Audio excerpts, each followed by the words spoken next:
Welcome back to Tennessee Vertical Craftsman. Just wanted to do a quick update. My friend came in and wired in the panel. What a beautiful thing.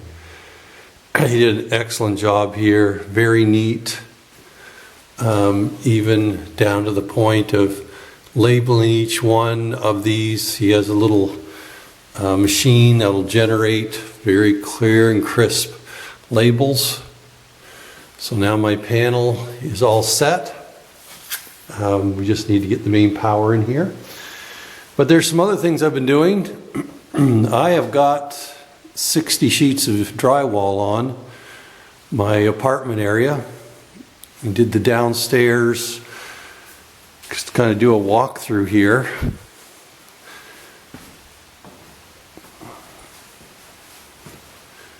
Got this is going to be the living room area. That's the area where the ductwork's going through. Haven't cut it out yet. Bedroom area.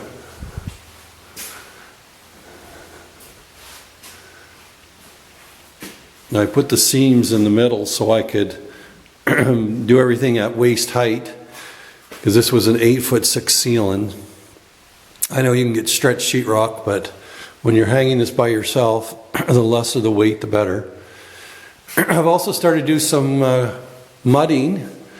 Did some experimenting here last night on mudding this area here because of the thickness of the corners, and I wanted to see how fast it's set up. I noticed up home we use a lot of what they call sheetrock 90 or Durabond 90 or 45, which sets up rock hard in about an hour and a half. But you can get it, but you have to order it here. So I'm just using regular sheetrock crack fill. And I did this late yesterday afternoon.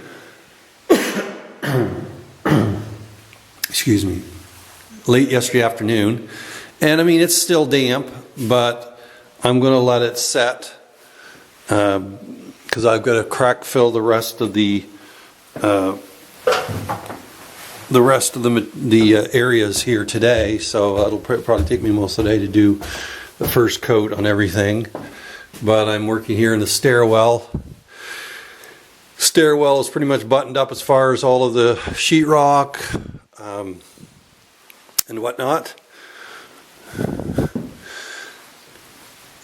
There's all of my waste, 60 sheets, basically just a handful of small nubbins and a few of these angular pieces. I also did the upstairs stairwell up just to waist height here. So, because I insulated this wall and I didn't want the paper on the insulation to get holes in it. Kids. And let me see, I've also got the bathroom is now ready for sheetrock. Put the metal corners on yesterday. I'm going to do these corners first. That's kind of what I'm working on, getting the deeper stuff, get a coat on it so it can be drying over 24 hours. Excuse me. And of course, we've already done this room here, which is the laundry. And so we are in the process of putting some finishes on the areas, what's going to be living area. I think, depending on how things go, we might wire the bedroom here, the living room, and the kitchen dining out there, so I can insulate and get the sheetrock on and finish that back room. So we'll have the master bedroom up here for the time being. I don't know, we haven't decided yet. So so this is what we're doing. So I'm just going to put some on that corner there, and then I'm going to go into the bathroom and do that corner to get those out of the way, get it drying. And then I'm going to take out all the joints and all the upstairs and downstairs. And so In a bit here, I'll set up when I get, especially down in the basement, I'll set up and bring you along for a little bit of the joint filling. All right, let's do some mudding down here in the basement.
Okay, well, I know I'm not doing the upper parts of the wall where it joins the ceiling because that's going to be drop ceiling, but I've got these 3 rooms, seams done.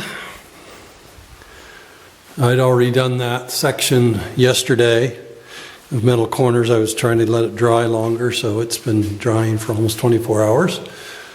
But this is now ready for second coat. Now you'll notice what I was doing there. After I put the tape in, I was skimming it with my 12-inch knife. And the reason I was doing that is I was trying to get the ridges between the 2 pieces of tape filled, just to give it some extra filler to be drying. So when I start the second coat, it won't take quite as much.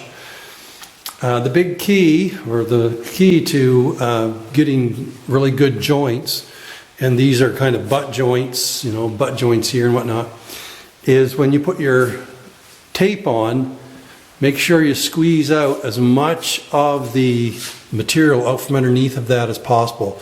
That's why I was giving them a really good hard pull to get all of the excess material out from underneath of the tape.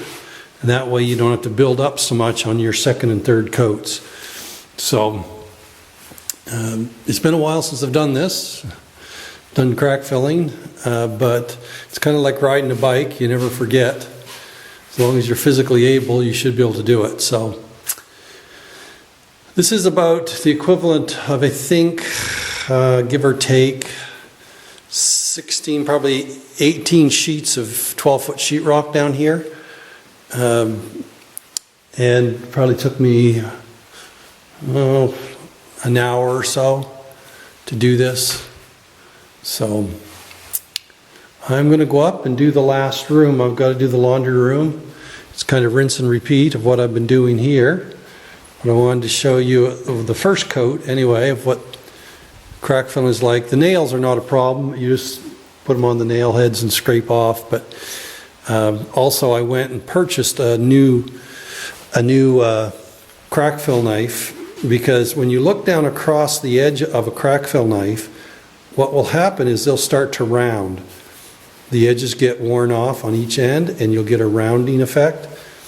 And so I got a new one which was nice and straight, because my other ones were 30 years old and they had seen their better day. And so I wanted really true edges for when I'm doing crack filling. So there you have it. Step 1. I'm on my way.